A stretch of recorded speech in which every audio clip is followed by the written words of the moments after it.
Inilah kisah tentang seorang pria tua yang diremehkan oleh warga di desanya hanya karena ia suka menanam telur di kebunnya.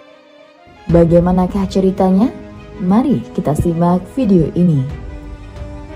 Pak Karim adalah seorang pria tua berusia 65 tahun yang tinggal di sebuah desa kecil di pinggiran kota Yogyakarta. Rambutnya sudah memutih, tubuhnya agak membungkuk, dan jalannya pelan. Namun ada sesuatu yang membuat Pak Karim berbeda dari kebanyakan warga desa lainnya. Dia dikenal aneh oleh tetangganya, bukan karena penampilannya atau cara bicaranya, tetapi karena kebiasaan anehnya menanam telur di ladangnya. Di sebuah desa yang mayoritas penduduknya adalah petani padi, tingkah laku Pak Karim jelas dianggap ganjil. Telur tidak bisa tumbuh jadi apa-apa, Pak Karim. Seringkali orang-orang mengejeknya sambil tertawa terbahak-bahak. Tapi Pak Karim tidak pernah marah atau tersinggung. Ia hanya tersenyum dan berkata, "Kalian akan lihat hasilnya suatu hari nanti." Ladang Pak Karim tidak seperti ladang lainnya di desa itu. Tidak ada tanaman hijau yang tumbuh di sana. Tidak ada padi, jagung, atau singkong. Yang ada hanyalah gundukan-gundukan kecil tanah dengan tanda-tanda sederhana berupa tongkat bambu yang ditancapkan di setiap gundukan. Di balik gundukan itulah Pak Karim mengubur telur-telur ayam yang ia beli dari pasar. Pak Karim tidak pernah menjelaskan alasannya kepada siapapun. Bahkan anak-anaknya yang tinggal di kota dan sesekali pulang ke desa pun menganggap ayah mereka sudah terlalu tua dan mungkin mulai kehilangan akal. "Bapak, kenapa tidak tanam yang biasa saja? Jagung atau padi misalnya?" kata anak sulungnya Andi suatu hari. Pak Karim hanya tersenyum kecil dan menjawab, "Waktunya kau akan mengerti, nak." Setiap pagi Pak Karim berkeliling ladangnya dengan membawa ember kecil berisikan air, dan ia menyiram gundukan-gundukan itu dengan hati-hati. Ia seakan merawat tanaman paling berharga di dunia. Beberapa warga yang melewati ladangnya kadang berhenti sejenak hanya untuk menertawakan tindakannya. "Telur itu mungkin sudah busuk di dalam tanah, Pak Karim," teriak seorang pemuda sambil tertawa keras. Namun Pak Karim tetap tenang. Baginya, ejekan itu sudah seperti angin lalu. Ia yakin bahwa apa yang ia lakukan bukanlah sesuatu yang sia-sia. Pada suatu malam, desa itu diguyur hujan deras. Banjir kecil melanda area termasuk ladang Pak Karim. Banyak warga yang mengira bahwa ladang itu akan rusak total karena tidak ada tanaman yang dapat bertahan. Keesokan harinya saat hujan reda, warga terkejut melihat Pak Karim berdiri di ladangnya dengan wajah cerah. Ia tampak sibuk memeriksa gundukan-gundukan tanah yang sebagian tergerus air. Anehnya, bukannya marah atau kecewa, Pak Karim malah tersenyum lebar. "Ini tanda-tanda yang bagus," gumamnya pelan. Namun, kata-kata itu membuat warga semakin bingung. Beberapa minggu berlalu sejak banjir itu dan warga mulai melupakan ladang telur Pak Karim. Mereka kembali sibuk dengan kehidupan sehari-hari. Namun, suatu pagi, seorang anak kecil yang sedang bermain di dekat ladang Pak Karim berteriak keras. "Ibu, lihat ini!" ucap anak itu, dan warga segera berbondong-bondong menuju ladang Pak Karim. Mereka terkejut melihat sesuatu yang luar biasa dari gundukan-gundukan tanah itu.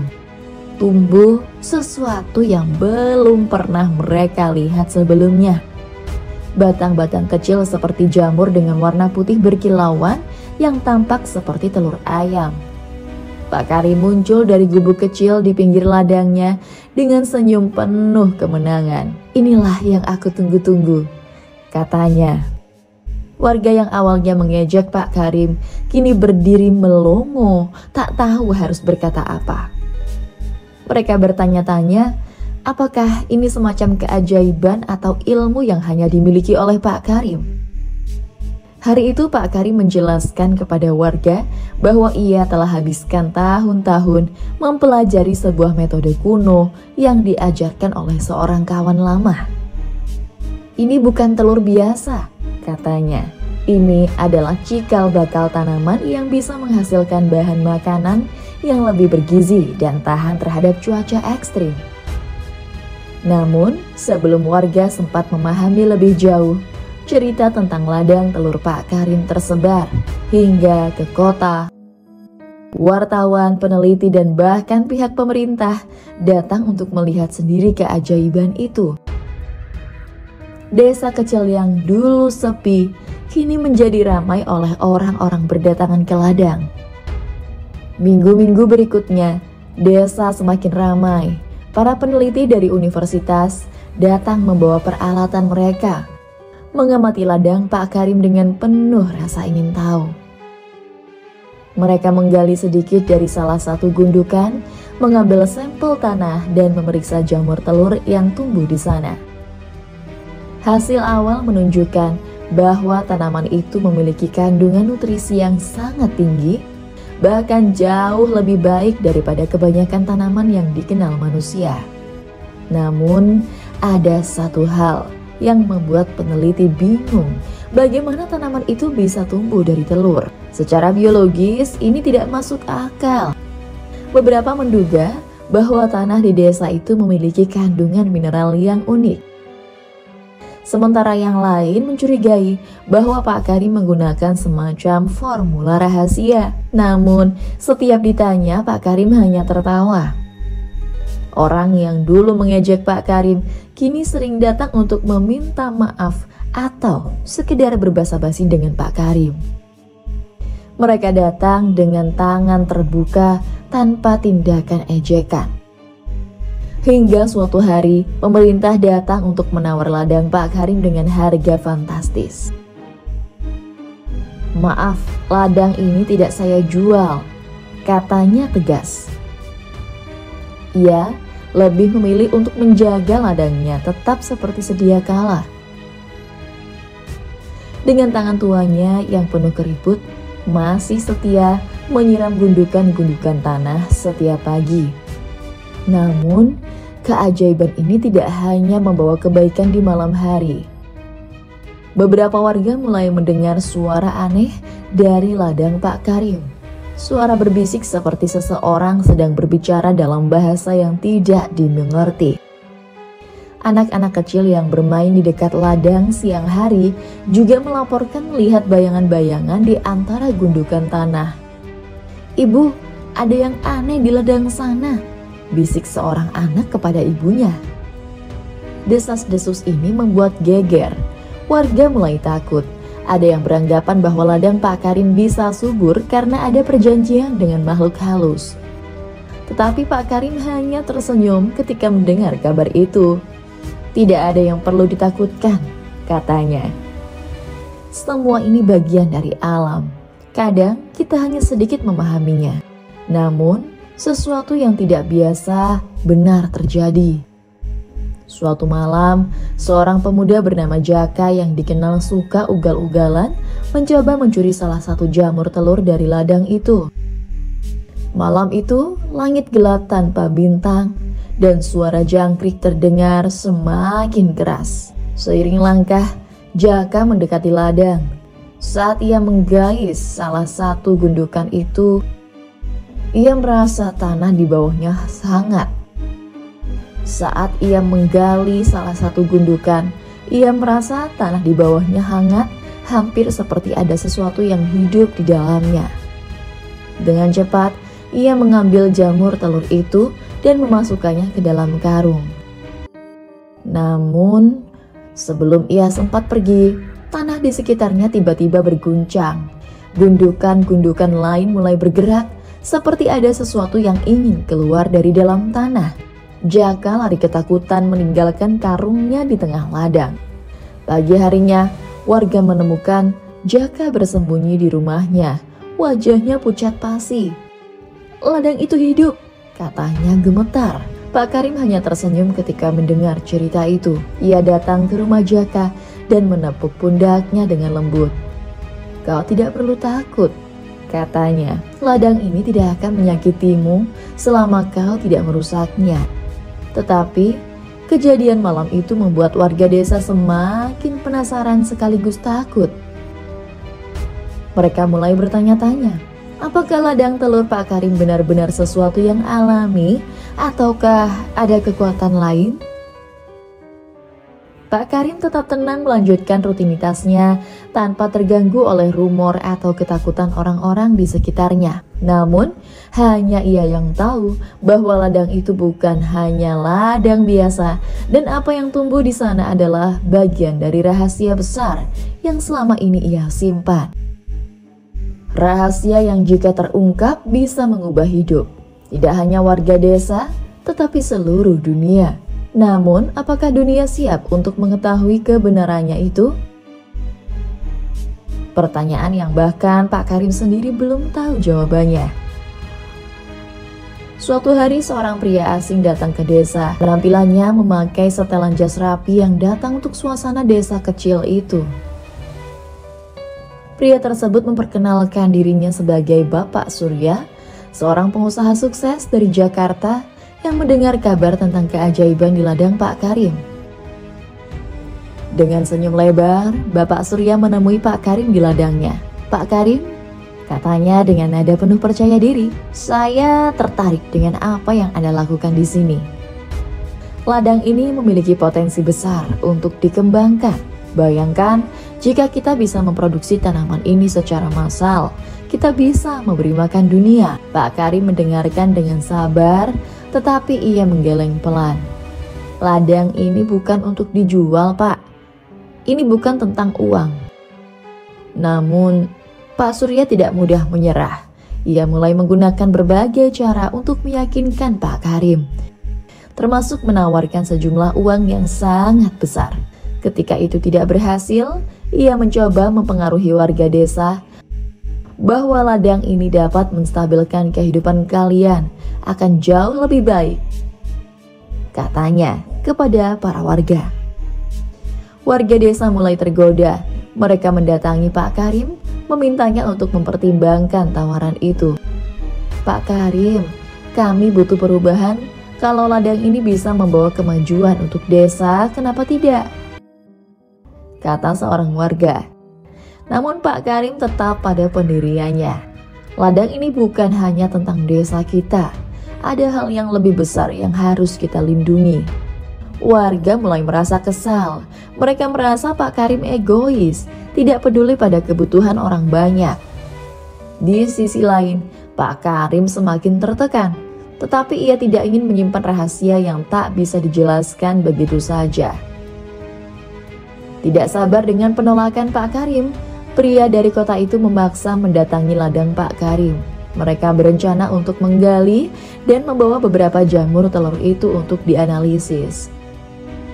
Namun saat mereka mulai menggali, ladang itu kembali menunjukkan keanehannya. Tanah mulai bergetar dan dari gundukan-gundukan itu muncul akar-akar hitam yang bergerak seperti ular. Akar-akar itu melilit kaki para pria, memaksa mereka melepaskan peralatan mereka dan lari terbirit-birit. Keesokan paginya, warga menemukan alat-alat berat yang ditinggalkan di ladang bersama dengan jejak kaki yang tersebar ke segala. Namun yang membuat semua orang terkejut adalah fakta bahwa gundukan-gundukan tanah di ladang Pak Karim kini tertutup dengan lapisan putih seperti cangkang keras. Pak Karim hanya berdiri di tengah ladang, memandangi pemandangan itu dengan wajah serius. "Ini peringatan," gumamnya pelan. Beberapa hari kemudian, salah satu peneliti dari universitas, seorang wanita bernama Dr. Maya, kembali ke desa. Ia membawa hasil penelitian yang mengejutkan. "Pak, ini tidak masuk akal," katanya sambil menunjukkan hasil laboratoriumnya. "Jamur telur ini mengandung sesuatu yang tidak biasa. Unsur-unsur yang ada di dalamnya tidak ada di tabel periodik," kata Dr. Maya sambil menunjukkan sebuah tabel. Dr. Maya memandang Pak Karim dengan penuh rasa ingin tahu. "Pak, apakah Anda tahu dari mana asal semua ini?" Pak Karim akhirnya menghela nafas panjang. "Ladang ini bukan ladang biasa. Dulu sebelum kalian semua lahir, saya menemukan sesuatu yang jatuh dari langit di tanah ini. Sebuah benda logam yang tidak pernah saya pahami sepenuhnya. Dari situ saya belajar bahwa tanah ini telah berubah. Apa yang saya tanam di sini tidak lagi tumbuh seperti biasa." Warga semakin terkejut dan desas-desus mulai menyebar bahwa ladang Pak Karim mungkin memiliki hubungan dengan sesuatu yang lebih besar, mungkin sesuatu dari luar angkasa. Ketegangan memuncak ketika pemerintah akhirnya ikut campur mengirim tentara dan ilmuwan untuk mengamankan ladang itu. Mereka mengklaim bahwa ini adalah penemuan strategis yang harus dilindungi kepentingan nasional. Ladang Pak Karim disegel. Ia hanya bisa menatap dengan pasrah dari kejauhan. Namun sebelum mereka berhasil membawa apapun dari ladang itu, sesuatu aneh kembali terjadi. Gundukan-gundukan tanah itu meledak, mengeluarkan cahaya terang yang menyilaukan. Ketika cahaya itu mereda, ladang Pak Karim kembali seperti semula, seolah-olah tidak pernah ada sesuatu aneh di sana. Ladang ini tahu kapan ia harus melindungi dirinya sendiri. Katanya pelan sambil tersenyum tipis, meskipun kini ladangnya telah kosong. Meskipun dunia mungkin belum siap, ia yakin bahwa suatu hari nanti orang-orang akan memahami bahwa tidak semua hal di dunia ini bisa dimiliki atau dikendalikan. Setelah ledakan cahaya yang misterius itu, ladang Pak Karim kini gundukan-gundukan tanah yang dulu dipenuhi jamur telur telah hilang, menyisakan ladang kosong yang terlihat. Tidak ada lagi jejak dari keajaiban yang sempat menjadi perhatian dunia. Namun, sesuatu yang lebih besar mulai terjadi. Mereka yang terlibat dalam konflik termasuk Bapak Surya, warga desa, dan bahkan tentara merasakan sesuatu yang aneh dalam diri mereka. Rasa tamak, ketakutan, dan amarah yang sebelumnya menyelimuti hati mereka perlahan-lahan menghilang. Mereka merasa tenang, seperti ada energi damai yang menyebar dari ladang itu. Keesokan harinya, Pak Karim mengumpulkan warga desa di balai desa. Dengan suara pelan tapi tegas, ia mulai berbicara. "Ladang itu bukan milik saya, bukan milik desa, dan bukan milik siapapun. Ia adalah bagian dari sesuatu yang lebih besar, sesuatu yang ingin mengingatkan kita tentang pentingnya keharmonisan." Pak Karim melanjutkan ceritanya. "Puluhan tahun yang lalu saat saya masih muda, saya menemukan benda aneh jatuh dari langit. Benda itu tidak seperti umumnya yang pernah saya lihat. Saya tidak tahu apa itu, tetapi saya merasakan energi di dalamnya, energi yang mempengaruhi tanah ini." Ia mengatakan ia merawat ladang ini bertahun-tahun bukan untuk keuntungan, tetapi untuk keseimbangan alam. Telur-telur ini hanya media. Apa yang tumbuh di sana adalah hasil dari energi alam semesta yang ingin mengingatkan kita tentang tanggung jawab kita sebagai manusia. Dr. Maya yang ikut menghadiri pertemuan itu angkat bicara. "Saya percaya apa yang dikatakan Pak Karim. Ladang ini mengajarkan kita bahwa tamak dan ketamakan hanya akan membawa kehancuran. Mungkin inilah pesan sebenarnya dari apa yang kita lihat." Setelah kejadian itu, desa mulai berubah. Yang dulu memandang rendah Pak Karim, kini menghormatinya sebagai sosok bijak yang membawa pelajaran berharga. Mereka mulai bekerja sama untuk memperbaiki desa, membangun fasilitas, dan menjaga keharmonisan. Para petugas pemerintah dan Pak Surya juga berubah. Ia meminta maaf kepada Pak Karim dan warga desa atas tindakannya. "Saya datang ke sini hanya untuk mencari keuntungan, tetapi saya pulang dengan pelajaran hidup yang tidak ternilai harganya," katanya sebelum meninggalkan desa. Beberapa bulan kemudian, ladang Pak Karim yang sebelumnya kosong mulai menunjukkan tanda-tanda kehidupan tanpa ia tanam apapun. ladang itu dipenuhi tanaman hijau yang subur. Namun kali ini bukan jamur telur yang tumbuh, melainkan tanaman pangan biasa seperti padi, jagung, dan sayuran. Pak Karim tersenyum saat melihat itu. Ladang ini sudah memilih jalannya sendiri. Hingga suatu hari, Pak Karim tutup usia. Pesan terakhir yang ia sampaikan ke warga desa ini untuk menghormati alam dan untuk menjaga keseimbangan. Jangan pernah mencoba mengambil lebih dari yang diberikan, dan yang terpenting, ingatlah bahwa keajaiban terbesar bukanlah apa yang tumbuh di ladang ini, tetapi bagaimana kita sebagai manusia belajar untuk menjadi lebih baik. Dengan pesan itu, ladang Pak Karim menjadi tempat suci bagi warga desa, simbol keharmonisan dan pelajaran dari sebuah konflik yang hampir menghancurkan segalanya. Desa itu pun dikenal sebagai tempat yang penuh kedamaian, tempat di mana keajaiban tidak hanya dilihat, tetapi juga dirasakan hati setiap orang yang datang. Pak Karim, meskipun akhirnya meninggalkan dunia, tetap dikenang sebagai penjaga ladang ajaib yang telah mengajarkan tentang arti kekuatan semesta. Setelah bertahun-tahun, ladang Pak Karim yang kini diambil alih oleh anaknya dan warga desa menjadi pusat perhatian banyak orang, tetapi bukan karena tanaman aneh seperti dulu. Ladang itu telah menjadi lahan pertanian biasa, tetapi hasilnya selalu berlimpah, seolah-olah diberkati oleh kekuatan tak terlihat. Hingga bertahun-tahun berlalu, cerita Pak Karim yang selalu mereka anggap hanya dongeng belaka, kini mereka sadar bahwa ladang itu memang memiliki makna lebih besar daripada sekedar lahan. Ladang telur Pak Karim tetap menjadi misteri sekaligus keajaiban yang tak pernah padam, menginspirasi generasi demi generasi untuk menjaga keseimbangan antara manusia dan alam. Nah, seperti itulah cerita di video kali ini. Semoga kalian terhibur dan jangan lupa untuk subscribe. Sampai jumpa di video selanjutnya.